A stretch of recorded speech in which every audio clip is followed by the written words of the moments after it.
بسم اللہ الرحمن الرحیم۔ گمنام ہیرو کے معزز ناظرین السلام علیکم۔ دوستو لائک ضرور کر دیا کریں، شکریہ۔ آئیے چلتے ہیں کہانی کی طرف۔ اوہ کس قدر تخریبی دماغ ہے اس کا۔ بیوی کو ذہنی اذیت میں مبتلا کرنے کے لیے وہ لاہور میں آباد ہونے کا منصوبہ بنا رہا ہے۔ خالی دماغ شیطان کا کارخانہ ہوتا ہے۔ گولڈن فارمیسی تباہ ہونے کے بعد اس کی سوچ میں بہت زیادہ تخریبی تبدیلیاں آئی ہیں۔ اس کے چکر چلتے رہیں گے۔ تم مجھے چائے پلاؤ۔ میری گفتگو کے دوران میں روم سروس کا کوئی کارندہ چائے کی ٹرے لے آیا تھا جو غزالہ نے اس سے دروازے پر ہی لے لی تھی۔ میری اور جہانگیر کی باتوں میں دلچسپی لینے کی وجہ سے غزالہ اس ٹرے کو بھول گئی تھی۔ میری یاد دہانی پر اس نے فوراً چائے بنانا شروع کر دی۔ میں 2 بجنے میں 5 منٹ پر کمرے سے نکل گیا۔ ہوٹل کی پر رونق لابی سے گزر کر میں ہوٹل سے باہر نکلا ہی تھا کہ چوفان کی گاڑی میرے قریب آ کر رک گئی۔ ماسٹر میں بالکل ٹھیک وقت پر پہنچا ہوں۔ میرے سوار ہونے کے بعد اس نے اپنی گاڑی آگے بڑھاتے ہوئے فخریہ لہجے میں کہا، تمہیں انتظار کرنا پڑا نہ مجھے۔ میں نے کہا، ایسے کاموں میں وقت کی پابندی سب سے زیادہ اہم ہوتی ہے۔ یہاں سے ہم سیدھے ایکسپریس وے پر چڑھیں گے۔ میرے چاروں آدمی راستے میں سرخ رنگ کی گاڑی میں انتظار کر رہے ہوں گے۔ وہ ہمارے پیچھے ہو لیں گے۔ میں نے بہت بڑے بڑے کام کیے ہیں لیکن آج تمہارے ساتھ لوپ بوری جاتے ہوئے ایسا معلوم ہو رہا ہے جیسے میں کسی فلم کے لیے کام کر رہا ہوں۔ میں چپ رہا۔ اس کی وہ نادر خیال انگیزی میرے کسی تجربے کی محتاج نہیں تھی۔ جب اس نے مجھے دونوں گاڑیوں میں موجود ہتھیاروں وغیرہ کی تفصیلات بتائیں تو مجھے اندازہ ہوا کہ بینکاک کے چور بازاروں میں دوسرے درجے کے ہتھیاروں کا چلن نہیں تھا۔ بینکاک میں بڑا امریکی فوجی اڈا ہونے کی وجہ سے وہاں چوری کے امریکی ہتھیار مقبول تھے۔ فوج کسی اعلیٰ مقصد کے لیے منظم ہو تو وہ ایک بہت مضبوط اکائی ہوتی ہے جس کا ہر رکن سوچے سمجھے بغیر اپنے بڑوں کے احکام بجا لانے کا عادی ہوتا ہے۔ کسی بھی فوج کے سامنے سب سے بڑا مقصد اپنے ملک سرحدوں، فضاؤں اور ساحلوں کو دشمن کی ریشہ دوانیوں سے محفوظ رکھنا ہوتا ہے۔ اس مقصد سے انحراف کیا جاتا ہے تو جوانوں اور نچلے درجے کے افسروں میں از خود ایک خود غرضانہ رجحان پنپنے لگتا ہے۔ اس کے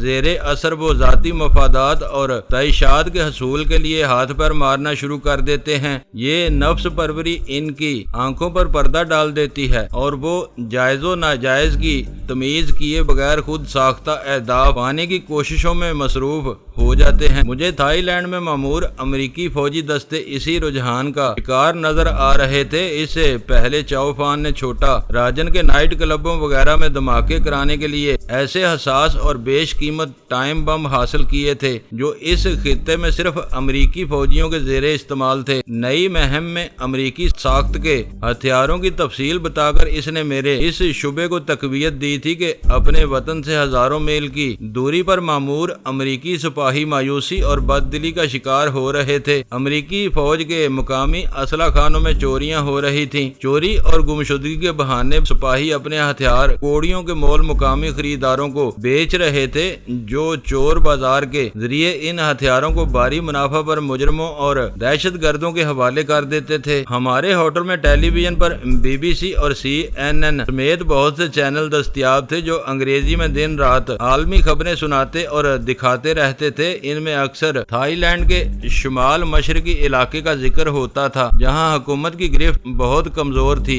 اس محروم، بنجر اور افتاد زدہ علاقے میں باغیوں کا کنٹرول تھا اور وہ عام طور پر امریکی ہتھیاروں سے لیس ہوتے تھے۔ سب جانتے تھے کہ ان تک وہ ہتھیار کیوں اور کیسے پہنچے تھے لیکن ہر فریق مصلحتوں کا اسیر تھا۔ امریکی اپنے اسلحہ خانوں میں ہونے والی چوریوں کا اعتراف کرتے تھے، نہ چور بازاری کرنے والے اس منافع بخش کاروبار سے دستبردار ہو سکتے تھے۔ سب کچھ برسوں سے اسی طرح ہوتا چلا آ رہا تھا۔ تھائی لینڈ کے بارے میں اہم خبروں کے حصول کے متعدد ذرائع ہونے کے باوجود مجھے مقامی خبروں سے بھرپور اور بروقت واقفیت حاصل نہیں ہو رہی تھی۔ سبب ایک ہی تھا کہ بینکاک میں نشر ہونے والے ہر تھائی چینل پر انگریزی میں خبروں کا دورانیہ بہت مختصر تھا جن پر گہری سرکاری چھاپ چاپ ہوتی تھی۔ ہر خبر کی تفصیل جاننے کے لیے اگلے دن کے اخبارات کا انتظار کرنا پڑتا تھا۔ وہ رہی۔ اچانک چاؤ فان نے سامنے اشارہ کیا اور مجھے اسٹریٹ لیمپس کی روشنی میں وہ سرخ کار نظر آ گئی جو سنسان سڑک پر ایک کنارے سے کھڑی ہوئی تھی۔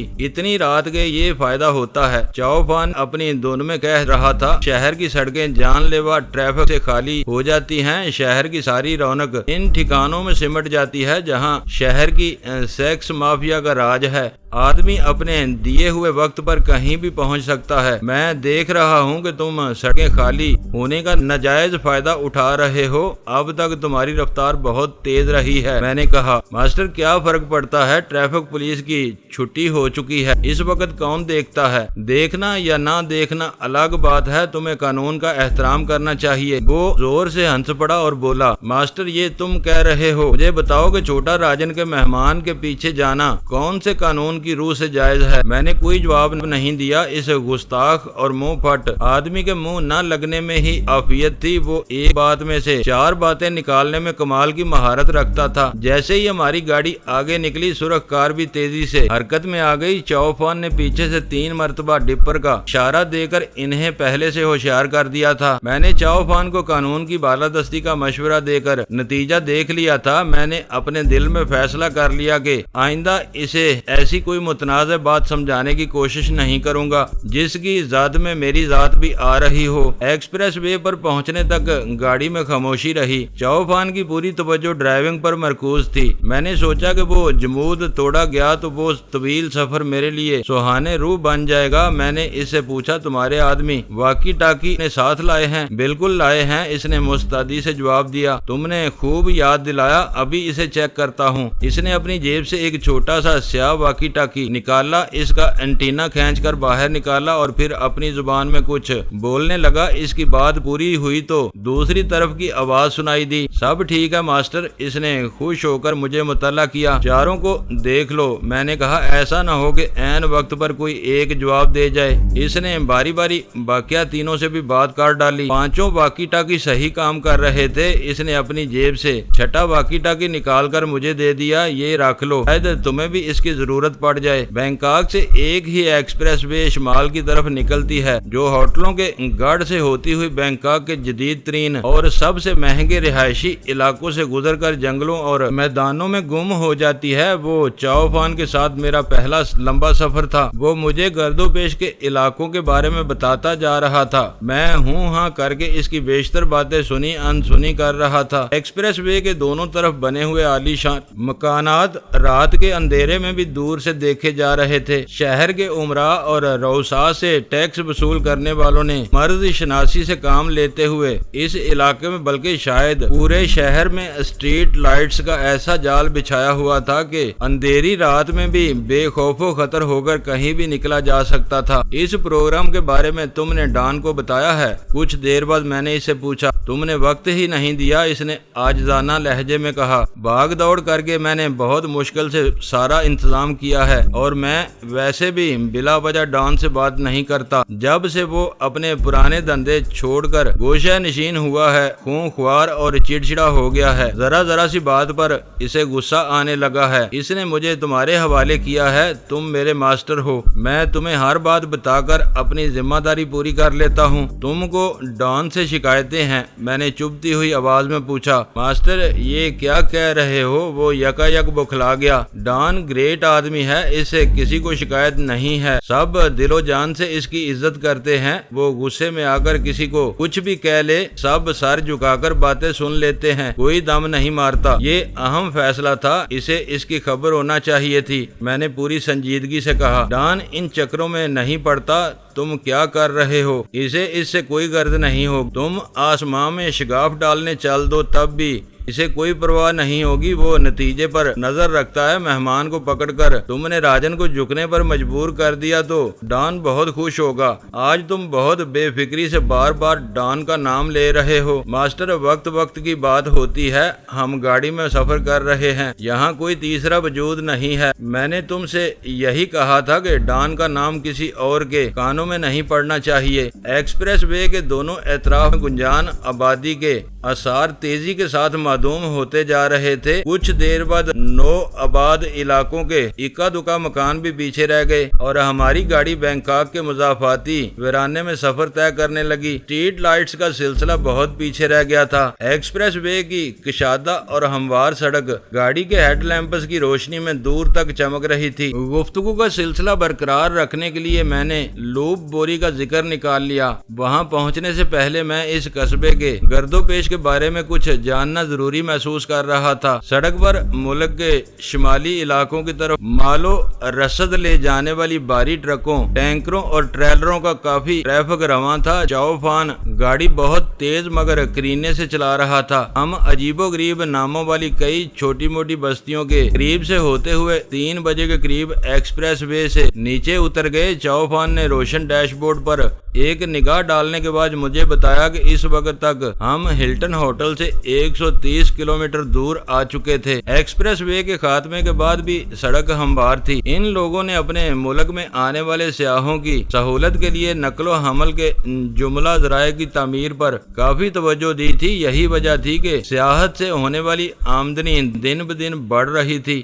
آخر کار ہم لوپ بوری پہنچ گئے۔ قصبے کی حدود کے آغاز پر انگریزی اور مقامی زبان میں اس کے نام کی تختی آنے والوں کی رہنمائی کر رہی تھی۔ وہ کوئی بڑی آبادی نہیں تھی۔ آبادی سے ملے ہوئے کھیتوں سے اندازہ ہو رہا تھا کہ وہ زرعی علاقہ تھا۔ پورے شہر بلکہ قصبے پر ایک خوابناک خاموشی کا راج تھا۔ سڑکیں ویران پڑی ہوئی تھیں۔ میری ہدایت پر چاؤ فان نے گاڑی کا ایئر کنڈیشنر بند کر دیا اور میں نے کھڑکی کا شیشہ اتار دیا۔ چاؤ فان نے ایک رائفل میری سیٹ کے نیچے رکھی ہوئی تھی۔ میں نے امریکی ساخت کی وہ وزنی رائفل ہاتھ میں لے کر اس کا میگزین وغیرہ چیک کیا اور اسے دوبارہ سیٹ کے نیچے رکھ دیا۔ ماسٹر سب تیار ہے، چاؤ فان نے تبصرہ کیا۔ گھوڑا دباتے ہی آگ برسانا شروع ہو جائے گی۔ یہاں بہت سناٹا ہے۔ معلوم ہوتا ہے کہ قصبے کے آوارہ کتے بھی سو گئے ہیں۔ پوری تھائی لینڈ میں اب آوارہ کتے بہت کم رہ گئے ہیں۔ وہ بولا، کیا لوگوں نے سب کتوں کو پالنا شروع کر دیا ہے؟ نہیں ماسٹر، یہ قحط اور بربادی کی ایک المناک کہانی ہے۔ کتوں کے قحط کو تم المناک کہانی کہہ رہے ہو؟ یہ تو اچھی بات ہے، میں نے حیرت سے کہا۔ ماسٹر، یہاں زبردست قحط پڑا تھا۔ انسانوں کے کھانے کے لیے کچھ بھی نہیں رہا تھا۔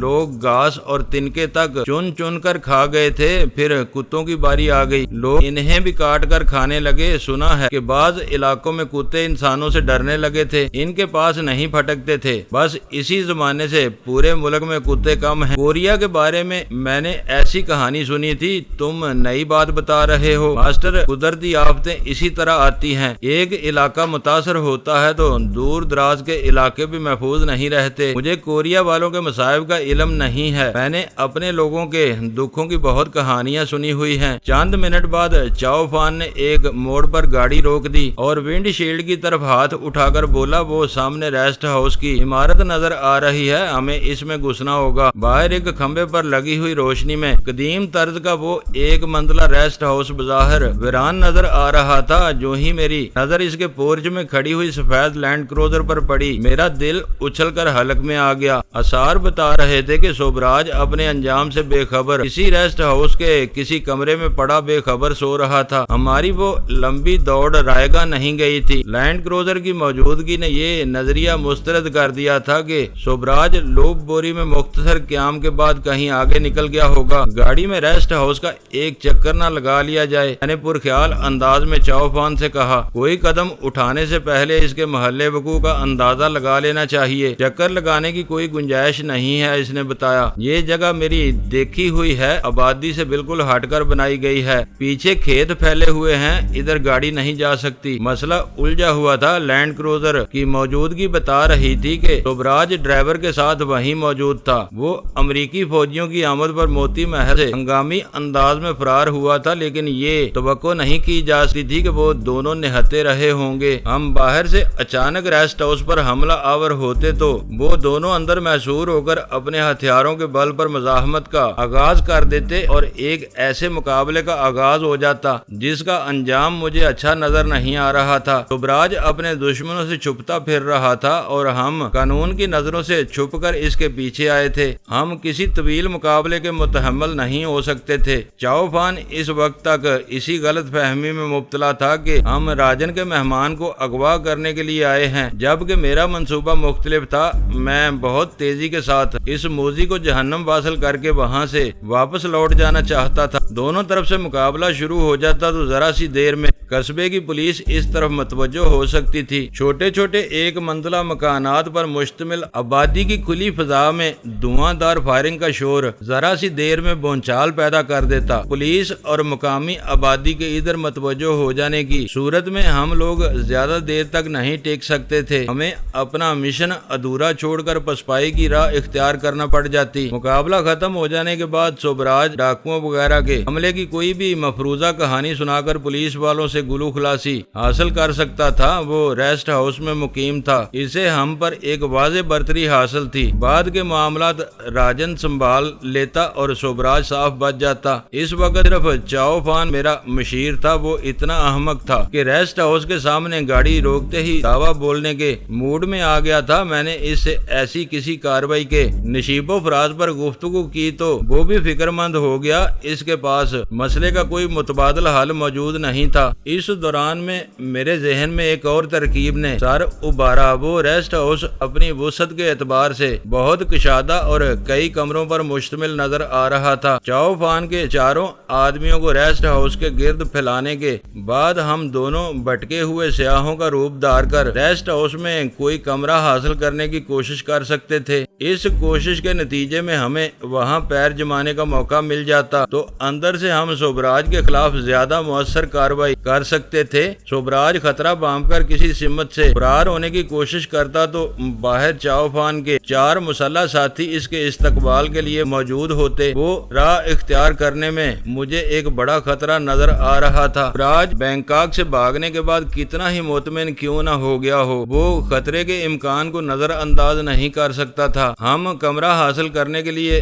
ریسٹ ہاؤس کے رکھوالے سے بات کر رہے ہوتے اور باہر کی سون گن پا کر صوبراج اپنے کمرے سے اچانک باہر نکل آتا تو لمحہ بھر میں بازی خراب ہو سکتی تھی۔ کراچی کے پارک ٹاور میں صوبراج سے اپنی روبرو پہلی اور آخری ملاقات کے بعد میں نے شیو بنانا ترک کر دیا تھا کہ چہرے پر کچھ داڑھی نمودار ہو جائے۔ بال ترشوا لیے تھے۔ ان کوششوں کا مطلب صرف یہ تھا کہ مجھے پہلی نظر میں نہ پہچانا جا سکے۔ پارک ٹاور کے کوٹ میں صوبراج سے میری ملاقات کو زیادہ عرصہ نہیں گزرا تھا۔ ہفتے عشرے میں میری وہ تبدیلیاں زیادہ کارگر نہیں ہوئی تھی۔ قامت و جسامت اپنی جگہ برقرار تھی۔ مجھے دیکھ کر صوبراج جیسا گاگ آدمی دھوکہ نہیں کھا سکتا تھا۔ دوسری بار اس سے سامنا ہو جاتا تو وہ پہلی نظر میں مجھے پہچان لیتا۔ وہ ایک ہولناک خطرہ تھا جو مول نہیں لیا جا سکتا تھا۔ ماسٹر کس گہری سوچ میں پڑ گئے؟ مجھے خاموش پا کر چاؤ فان نے ٹوکا۔ ہم پیاسے ہیں، کنویں پر آ گئے ہیں، بتاؤ کہ اندر سے پانی کیسے نکالا جائے؟ یہ صرف میرا کام نہیں ہے، ذرا تم بھی